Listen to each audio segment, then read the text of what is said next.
Ashama harka fuuni daawwattootaaf dhaggeeffattoota Finfinnee Maltiimiidiyaa nagaan keenya kabajaa bakka irraa nu hordoftan maratti isin qaqqabu jenna. Phaaphaasonni Sinodosii Oromiyaa dhiyeenya hundaa'ee hidhaman. Phaaphaasonni kutaa lallaba Wallagga Lixaa, Wallagga Bahaa fi Qeellam Wallaggaa waajjira poolisii Burraayyuutti hidhamaniiru. Phaaphaasonni kutaa lallaba Wallagga Lixaa, Wallagga Bahaa fi Qeellam Wallaggaa Abbaa Gabreel, Abbaa Barsummaa fi Abbaa Iyyaasuu waajjira poolisii Burraayyuu aanaa tokkoffaatti hidhamanii kan jiran yoo ta'u, Sinodosii Oromiyaa dhiyeenya hundeeffameen kan Phaaphaasummaatti muudaman abbootiin amantaa kunniin sadan kutaa lallaba itti ergamaniitti hawaasaan simatamuun hanga ammaatti hojii itti fufanis jiru.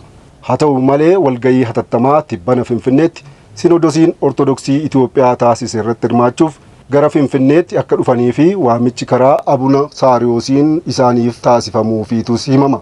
Sinodosiin Itoophiyaas aangoo Phaaphaasummaa isaanii mulquun akka gara lubummaatti deebi'aniif yoo gaafattu seerri qanoonaan waldittii kana hin ayyamu jechuun abboota murticha fudhachuu didan keessa abbootiin sadan waajjira poolisii Burraayyuu aanaa tokkoffaatti hidhamanii jiran kunneen.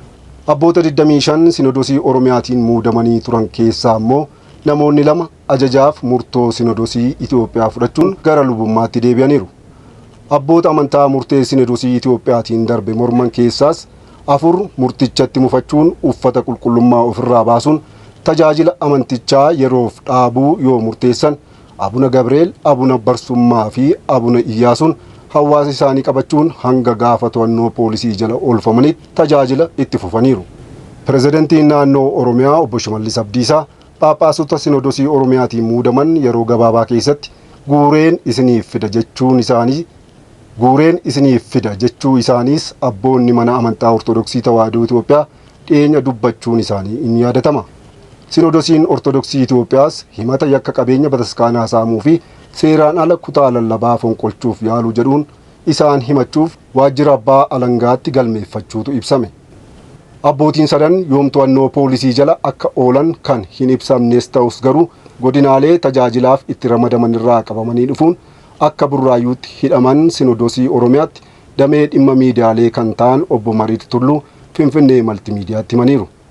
Dhimmicha ilaalchisuun walitti qabaa abboota amantaa Sinodosii Oromiyaa Abuna Saariyoos dhimmicha adda baafachuu fi karaa duudhaa amantiitiin hiikuuf yaalaa jirra jedhaniiru jedhee kan gabaase immoo Hibbakaa Taayims.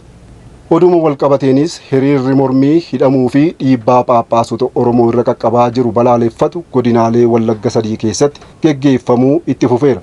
Hordoftoonni amantaa Ortodoksii Tawaahidoo kutaa lallaba Qeellam Wallaggaa, Wallagga Lixaa fi Wallagga Bahaa hiriira mormii addaa kaleessaa fi har'a gaggeessaa oolaniiru.